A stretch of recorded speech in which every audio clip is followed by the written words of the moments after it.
A Venezuelan couple pulled off one of the boldest real estate frauds in American history. Today, you'll get the background.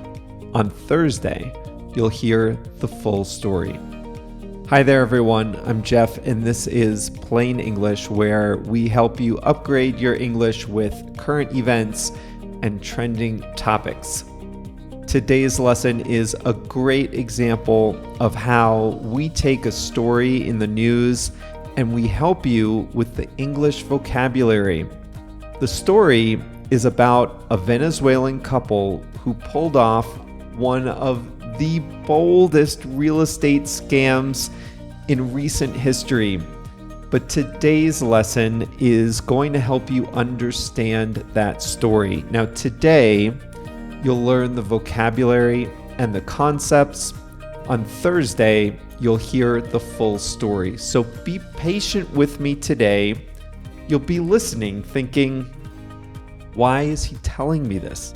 Trust me, you'll want to know the background before you hear the full story later in the week. Well, at the end of today's lesson, I'll show you what it means to cook something up. And if you think that has anything to do with the kitchen, you need to keep listening. You might be surprised by what it means. We'll also have a quote of the week, so let's get going.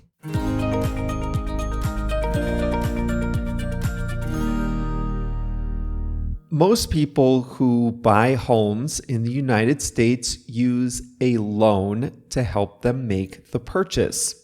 The loans typically last between 15 and 30 years.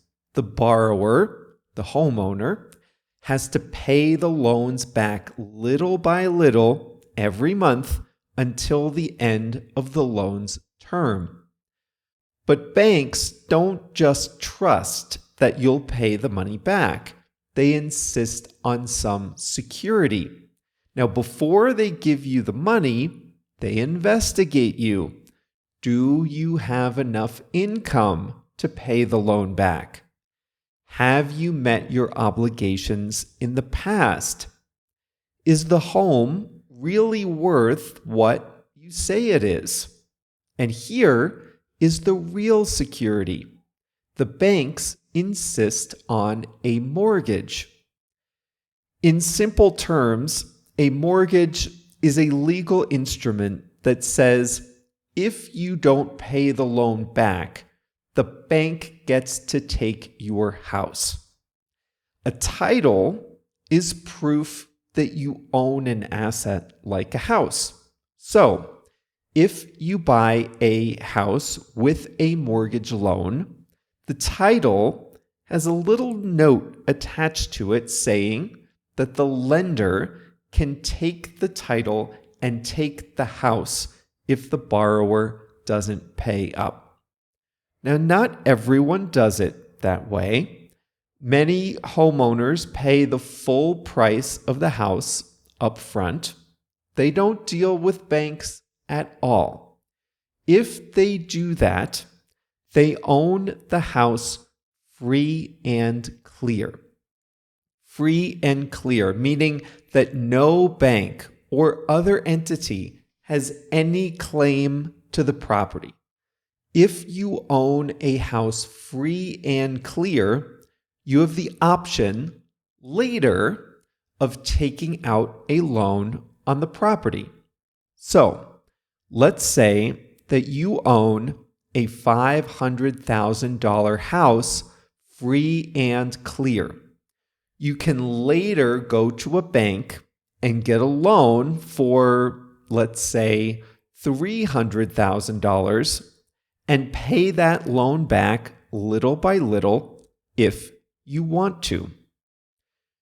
If you do that, you still have to do a lot of paperwork, wait a long time, jump through hoops.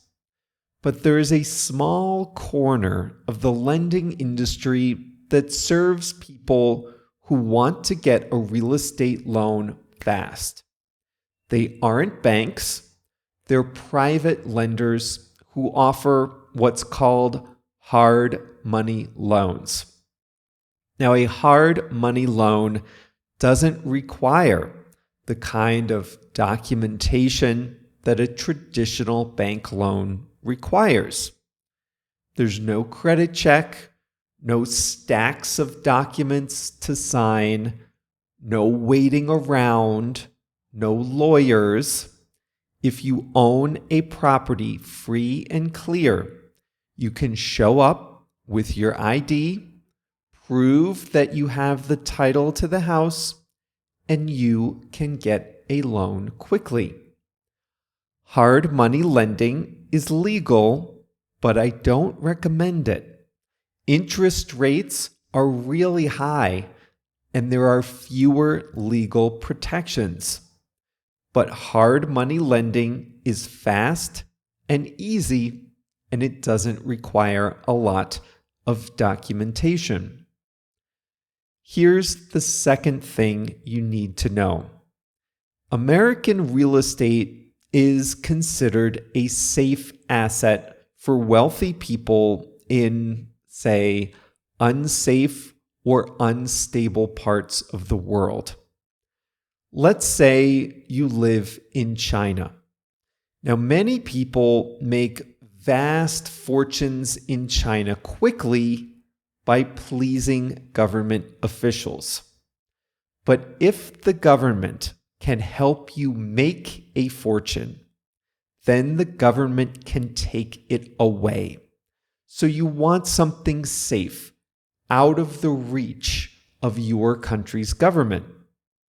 Or let's say you made a fortune in Argentina where inflation is high and the currency is unstable. If you make a fortune today and put it in the bank, the value will drop quickly over time. So you want something stable. So many people decide to take millions of dollars of value from their home countries and they buy American real estate with it. No loan required. They don't need or often even want to live in the homes. And often the homes sit vacant. The purpose is that this is a safe place to park assets. No matter what catastrophe befalls you in your home country, the real estate assets in America can't be taken from you. It's even safer if you put the property in the name of a family member, like kids or spouses.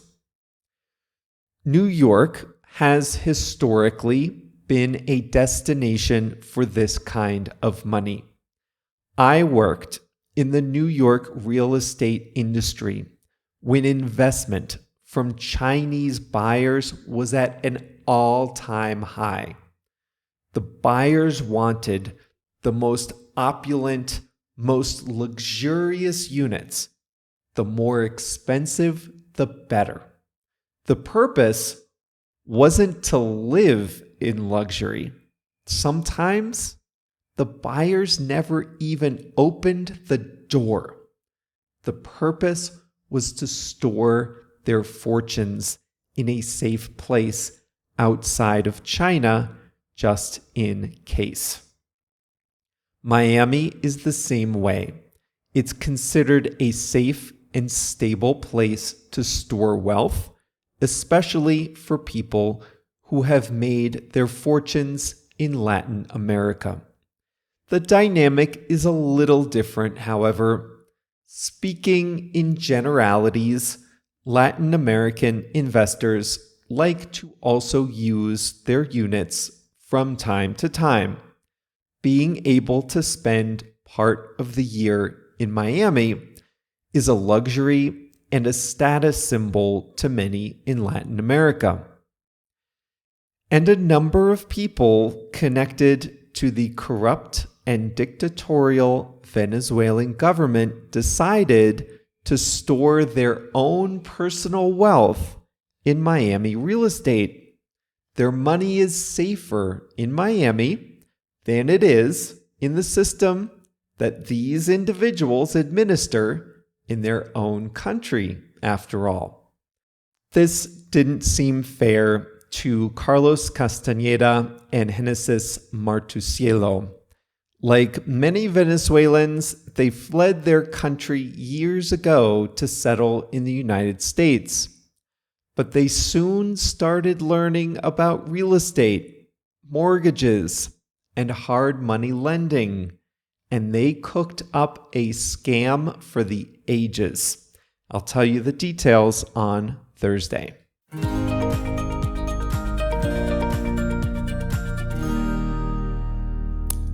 Well, living in New York at that time, like I said, was strange. They were building these huge, super tall, skinny skyscrapers full of luxury units.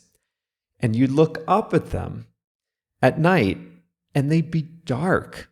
Even after all the units were sold, you'd only see lights on in half or fewer of the units.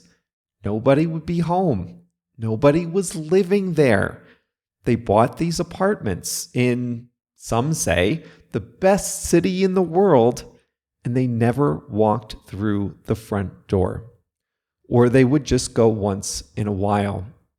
And it made for strange bedfellows, too. You'd have CEOs of corporations, athletes, celebrities, investors, and doctors all living in the same building as shady Russian and Chinese characters, all trying to shield their money. Meanwhile, the people who were living in New York were searching high and low for an affordable place to live, just totally surrounded by vacant units. It was weird.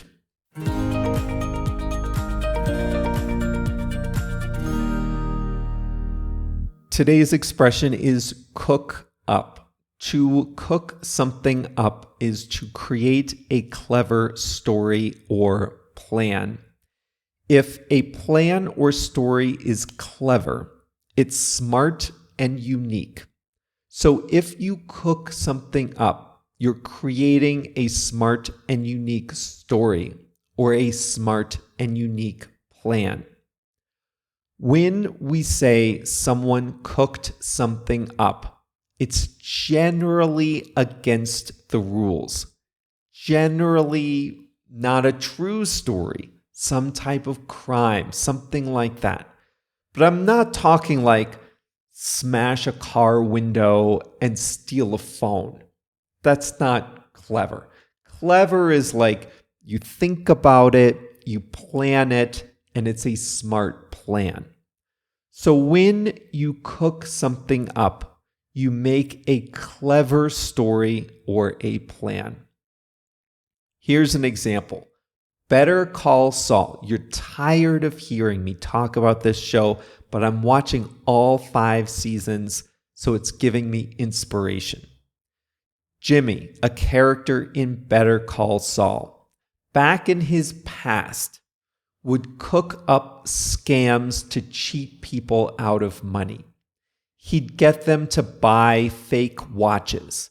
He'd get them to invest in non-existent companies. He'd sit at this bar in Cicero, Illinois, drinking with a buddy, and they'd cook up a plan to scam money from someone else in the bar. They'd think up an elaborate story. They'd each play parts, and somehow they'd get the other person to give them money. They cooked up a story. They made up a story. They made up a plan. It was smart in its own way, and it was unique. Did you ever skip school? I never did. Never once. I wasn't clever enough to cook up a plan to skip school. You see, at least where I grew up, if you're not in the classroom, the school calls your parents. So you can't just wander off and spend the day in a park or wherever. You need to cook something up. You need a story. You need to create fake documents, like a note from home. You might need to forge a signature. You might need to start laying the groundwork days in advance. There's a famous movie called Ferris Bueller's Day Off. It takes place in Chicago and the suburbs. Ferris is a kid in school, and he cooks up an elaborate plan to skip school. He creates a complicated, elaborate story and plan so that he can skip school one day. Well, on Thursday, I'll tell you about a big real estate scam that 2 Venezuelan immigrants cooked up in Miami. They cooked it up. It was an elaborate, complicated plan, and it was clever. I worked in the real estate industry for 15 years, and I read their scheme, and I said, I don't support it. I don't agree with it, but I have to give them credit. It was smart. There are lots of ways to steal money, but the plan they cooked up was clever. It was smart, illegal, wrong, all that stuff, but it was smart.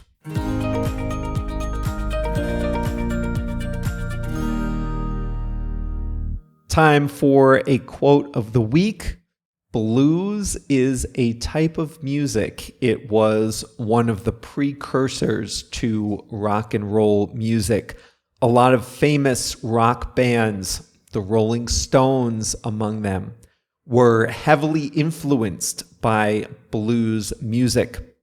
So Jimi Hendrix was a famous guitarist, and here is today's quote. Blues is easy to play, but hard to feel. Now, I'm not a musician whatsoever. I don't have a musical bone in my body. But I think this means that it's easy to play the notes, but to be a good blues player, you have to feel it in your body, and that's the hard part, I think.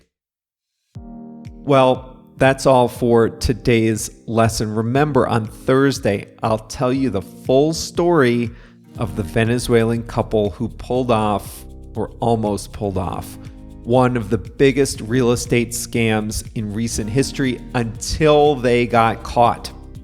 Now, while you wait, remember the lesson continues online at plainenglish.com/528.